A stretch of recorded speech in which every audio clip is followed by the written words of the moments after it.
প্রধানমন্ত্রী নরেন্দ্র মোদীর ৭৫তম জন্মদিন উপলক্ষে ভারতীয় জনতা পার্টির সেবা পাক্ষিক কার্যক্রমের অঙ্গ হিসেবে বুধবার ফটিকরায় বিধানসভার অন্তর্গত বিলাসপুর ১ নং শক্তি কেন্দ্রের উদ্যোগে স্বচ্ছ ভারত কর্মসূচি ও আলোচনা চক্রের আয়োজন করা হয়েছিল। এই অনুষ্ঠানে মূল বক্তা হিসেবে উপস্থিত ছিলেন রাজ্যের মৎস্য ও পশুপালন দপ্তরের মন্ত্রী সুধাংশু দাস। মন্ত্রী ছাড়াও উপস্থিত ছিলেন গ্রাম প্রধান সুরজিৎ দাস, শক্তি কেন্দ্রের ইনচার্জ দীপক মালাকার। তাছাড়াও আলোচনা চক্রে বিধানসভা এলাকার সাধারণ কার্যকর্তা থেকে শুরু করে কর্মী সমর্থকদের উপস্থিতি ছিল চোখে পড়ার মতো।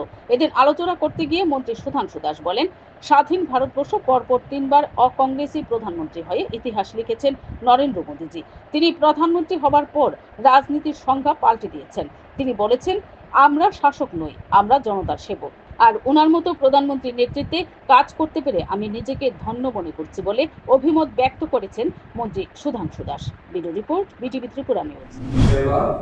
সুশাসন এবং গরিব কল্যাণ, এই যে প্রথমে আমি বললাম আমরা শাসন করবো না, আমরা সেবা প্রদান করবো। তিনি পরিষ্কারভাবে বলছেন যে দেশ কা প্রধানমন্ত্রী নেই হো, এই দেশ কা প্রধান সেবক। আমি দেশকে সেবা দিতে এসেছি, শাসন করতে আসি।